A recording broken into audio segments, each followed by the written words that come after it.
My name is Shannon Hutchison and my pronouns are she, her, and I am doing a video series around labels. And the reason that I started this was because I am part of the 2S LGBTQIA+ community, and I struggled for a long time to come out. What really held me back from wanting to come out was that I was scared that I would be defined by that label.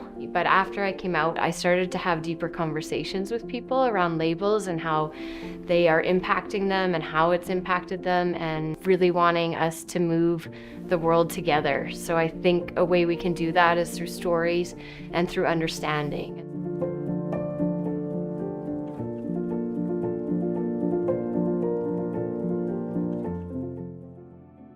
I'm Bianca.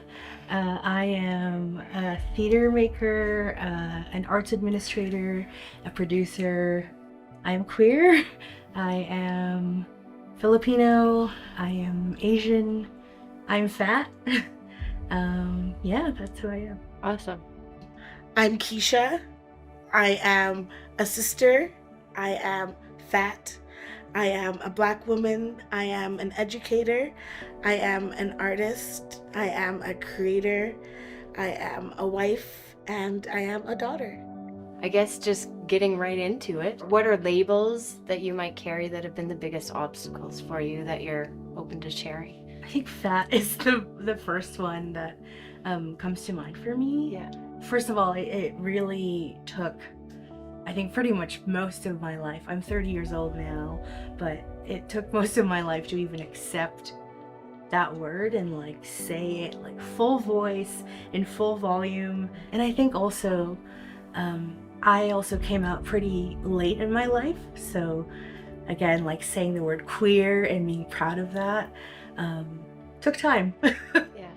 Yeah, for me, I think the label fat as well, since it still has such a negative connotation, to be able to reclaim that and say that's who I am is something that has not been easy, and it still can be difficult to say as well, depending on who I'm around, knowing what their relationship with that word can be is.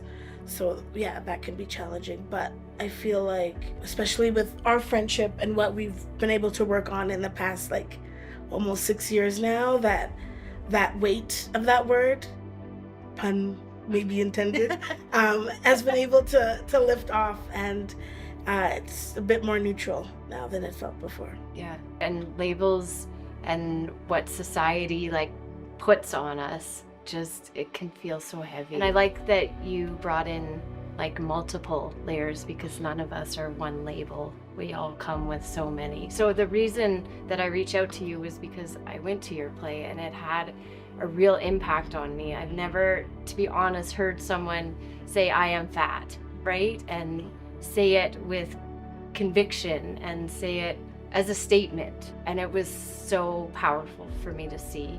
And I think it was powerful for people who carry so many labels to own that and get behind it. Can you talk about the play? Tell us about it, and tell us about the journey, because I like how you said that it took 6 years to get to a point where you're able to say that. Well, Keshia and I met in university. It had always been a dream to work on something together.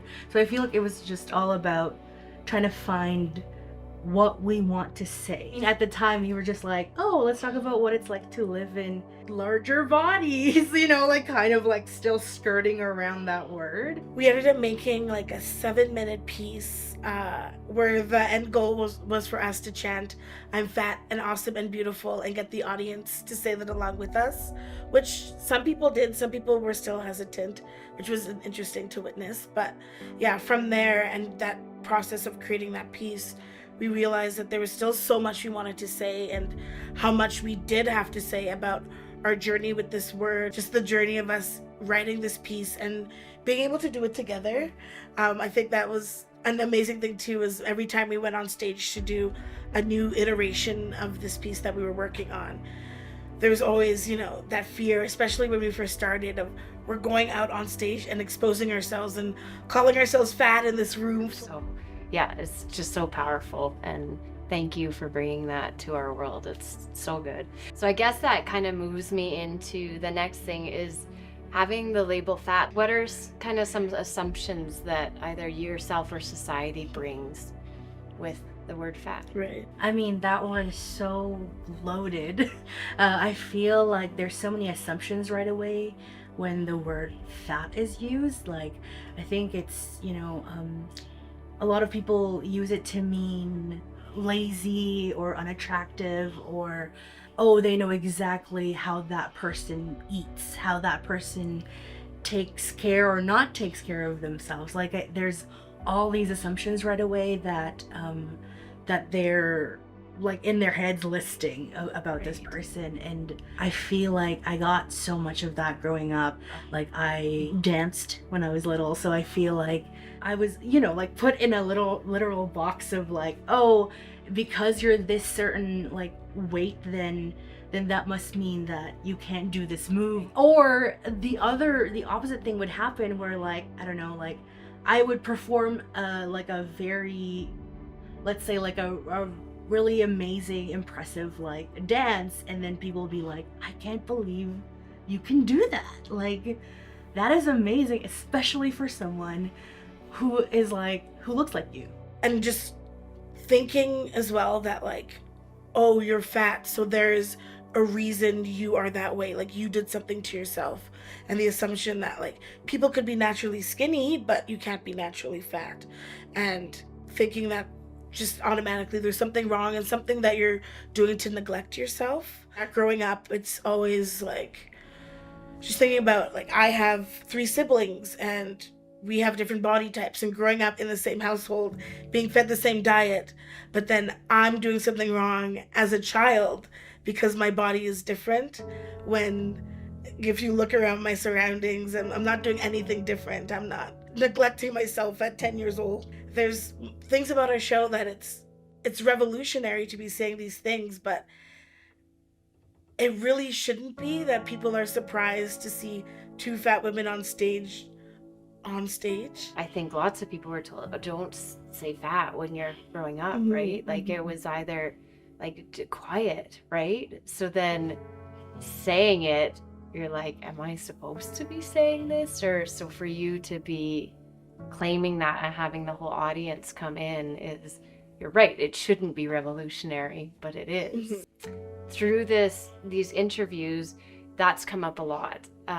With the like, oh, you're able to do this for fill in the blank. Wow, that's impressive. You could do that for an older woman. And I think that's something that people who experience labels, that comes up a lot, that people just want to be seen for doing that thing, but not because of this label that people have seen. Can you talk about how did you take these assumptions and then just start owning it? Like, what was that process like? I think in a way, like, the process is still happening, but I think a part of it is just removing like the negative connotation and just seeing it for just like the fact of like what it is. Right. Of like, being fat means you have a lot of fat on your body, which we do, and that's what we are. Being fat doesn't mean that we're lazy, doesn't mean that we're unattractive, doesn't mean that we don't take care of ourselves.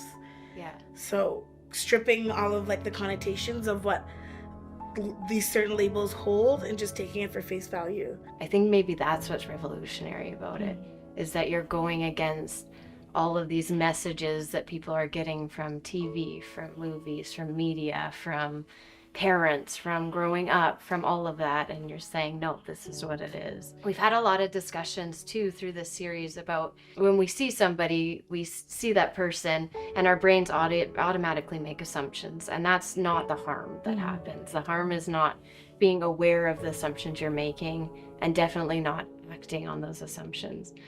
I feel like there's so many different ways to kind of test your bias, to like really be cognizant of like, you know, like the things that you were conditioned to think. And I don't know, I've been doing this thing where like I practice like seeing someone and then automatically like what things come up for me. Right. And then to me it's like about like asking myself, why did I think of those things? Right. Like, where did that assumption come from? Where did I learn that? And then how do I now go about kind of changing that for the next time I encounter someone who, you know, like might fit the kind of same bill? I think the problem a lot of times is people feel bad about the assumptions that come up. And it's almost removing that and instead be curious about it. And yeah, why do I think this about this group of people? And I think when like doing something like that, because I do that as well, just knowing that like sometimes the first things that come to the first thing in your mind isn't always like what you truly think, but just what you were conditioned to. Mm-hmm. So just accepting that and knowing it's gonna be uncomfortable and you're gonna, maybe some things come up that you're like, wait, why do I think that? But not judging yourself through it as well, and just working through it to find the truth in how you actually feel and why you think those things really helps. Yeah. With that. Yeah. No, that's so true. Like there has to be softness brought to yourself. Mm-hmm. I did a project a while ago, but it was and I've done it with adults too, but we tried it with 5-year-olds, and it's called Swipe Your Stereotype. But you read about the people first, and then you picture them in your head, and then you see what they look like, and it brings awareness to what you're saying. I see this and I assume they look like this. So but I tried it with a grade 1 class because my friend was teaching and we're just curious, and the statement was, I am brave. And all the kids' hands shot up and they're like, oh, that's a man. That is a man for sure. I'm like, oh, interesting. Yeah. And I was like, do you know anybody who is not a man who is brave? And then, one kid's hand's like, my mom's way braver than my dad. And then we thought about it. I'm like, so if your mom is way braver than your dad, why do you assume that this is going to be a man? But in that moment, I realized we're conditioned so early on that we can't feel guilt or like bad about having these thoughts. But we're adults now, so we can actually change the narrative, right? Exactly. Or how we behave or react to something. Do you mind talking about a time in your life that was really hard to have the label of being fat? I can't think of a specific like moment. Sure. I just know that when I was younger, at least like in my culture, in like I think a lot of Filipinos would relate to this, but your family is very much not shy to call out any weight gain that they see. So, you know, like the greeting when you come through the door for a family party is like, you've gained weight. Right. And I remember like when I, like during the holidays, going door to door, and like the way to kind of like get more money was, first of all, to show off your talents. So singing and dancing for me, but also like, I just remember this moment where like each relative would be like, okay, I think that's still a good weight. You know, like it's like people like kind of measuring if I'm still beautiful. Right. Like that was part of that too. And if they thought, this sounds so, but like if they thought I still passed, I would get more money. Wow. Like it's just a constant kind of like reassurance throughout my life of like, I mean, I think if I remember correctly, every time like I heard like, oh, that's just baby weight, she will lose all of it. That's just, you know, like, does she do dance? Great. Oh my gosh, that will all come off. So a lot of it is really all about appearances. Right. And if you're kind of upholding, you know, like that, like the family reputation of like being beautiful, and yeah. Right. I feel like I stopped meeting that at a certain time, and I got a lot of like, there's a Filipino word that comes right now, which is like sayang, and it's so hard for me to translate it, but I think the energy is kind of like, if only she lost the weight, if only she didn't get fat, she would be so beautiful. If she didn't get fat, she would probably be really famous right now. Like, it was always the like, what did I miss out on because of what I look like? Right. In those moments, could someone have come, like if there was your older self there or an ally there, what could they have done to help you in those moments? Oh, I don't know. That sounds. I have an idea. Is this Yeah. I wonder if, like, what if older Keshia were to see like a young Bianca going through that?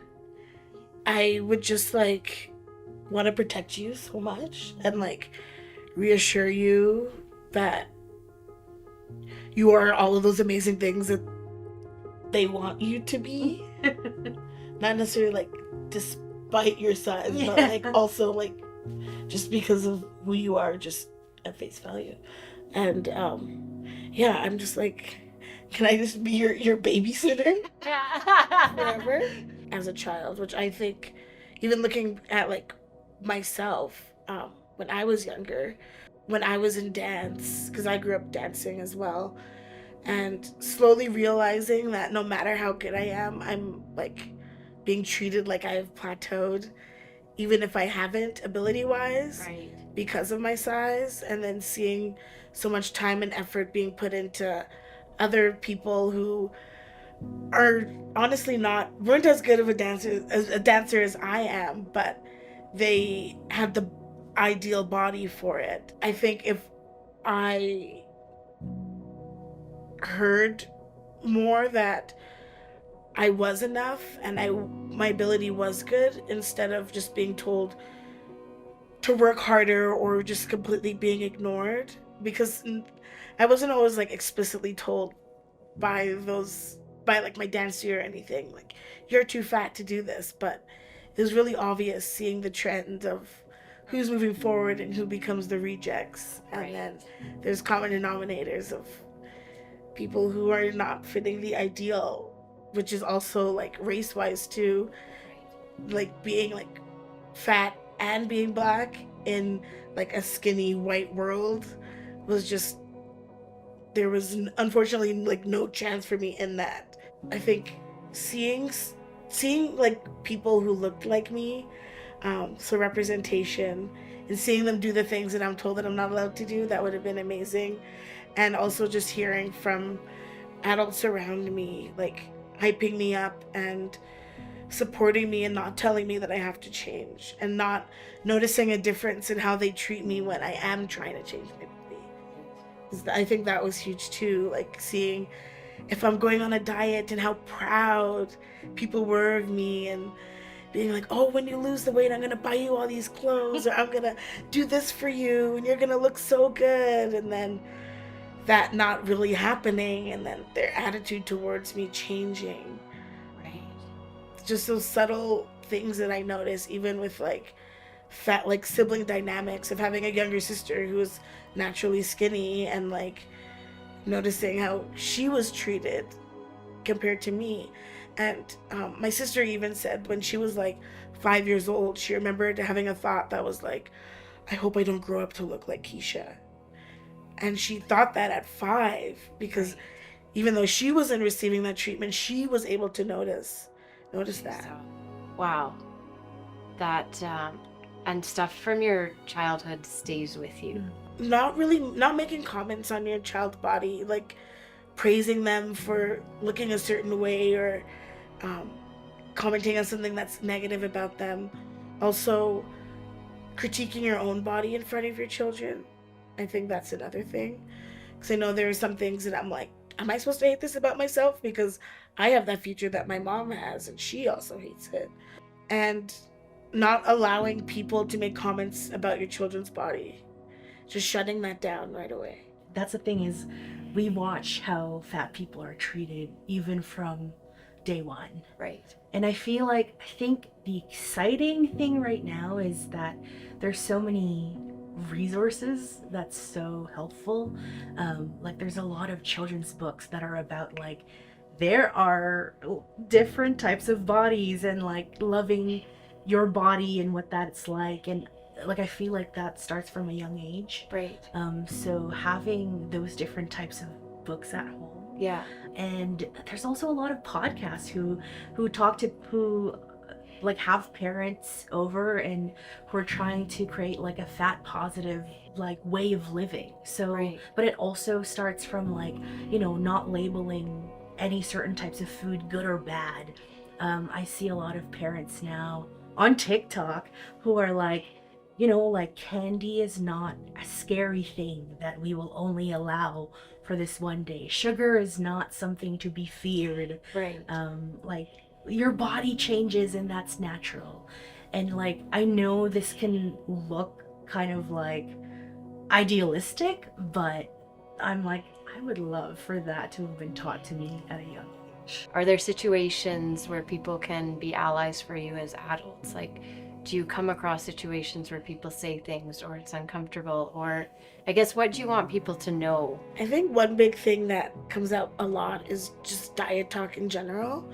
And a lot of diet talk has turned into like, just like casual, like courtesy conversation. If someone brings donuts to the office, they're like, oh, this is bad, or I gotta work off this donut today, or I gotta do extra steps so I can earn this donut. Right. And just little things like that, especially when there's fat people around, you're implying that I don't want to look like you, and I don't want to look like you at all, and I don't want to eat anything that might potentially make me look like you. Or when people say like, oh, I feel so fat today. Right. And fat isn't a feeling. And when people say I'm feeling fat today, it's never in a positive way. Yeah. You know, like, I feel fat I feel today. fat. Yeah. Yeah.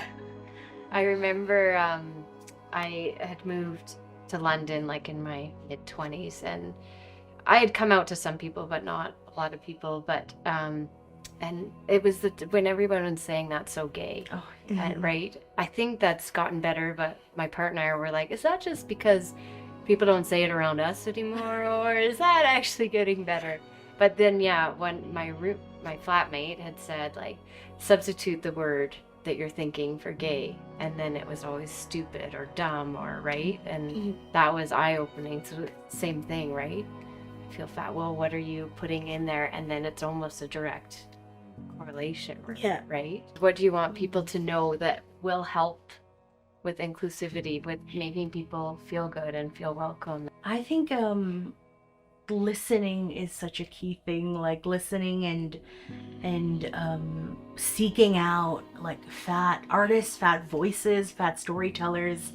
Like that to me already is such a huge step. I know we've worked so many years to reclaim the word fat for ourselves, and like, you know, a lot of the time our show is very much like, why is this word so negative? Why does it have such a negative connotation? But the thing is, it still has.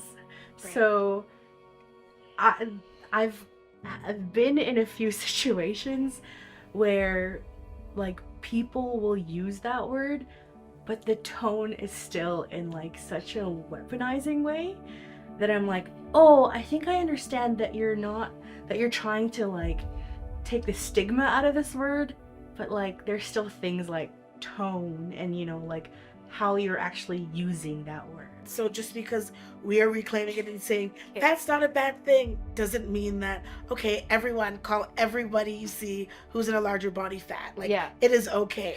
Yeah. But that's not necessarily the case. Because, yeah, everyone's in a different journey. Is there a time that someone has come and helped, or come to, like, has done something that's made you feel like, yeah, they get it and they're an ally? My friend, also a coworker, we like to talk about new restaurants to try in the city, and she was raving about this restaurant, and then I was like, oh, I really want to try it. And then she kind of just took a moment to be like, oh, by the way, the seating there, their booth seating is very, very tight. Okay. So I just want to like give you a heads up. Right. And like I went to the restaurant and I got seated in the booth and I was like, oh, I'll just try it. I'm like, oh, that's tight. Right. I can barely breathe. But because of that warning, like I feel like I've definitely been to restaurants where like booth seating didn't, like I was barely able to fit. Right. It obviously is such a like high anxiety moment, but because of that heads up, I was like, oh, I prepared for this. Right. Like I felt like I was ready for that rejection. Right. So I just like simply asked to be seated somewhere else. Right. And I like texted my friend being like, wow, that was huge to me. And I think to me that was just like such a simple way to be like, I acknowledge you, I hear you, like helped work on your show. Yeah. and I am taking away something from that. And so she's heard you, she's listened. Mhm. It wasn't like a stranger coming up, like, just to be clear with everybody, Yeah. that she heard, and she knew what you needed, and that she was aware of that when she was at the restaurant. Yeah, right? Like, exactly. that was actually in the discussion after your show, something that I started looking at was seating at places, and how, I mean, it's not inclusive for a lot of people. It's just nice to hear that people who aren't fat are having awareness about things that don't necessarily affect them. Well, thank you both so much. Thank you. Awesome.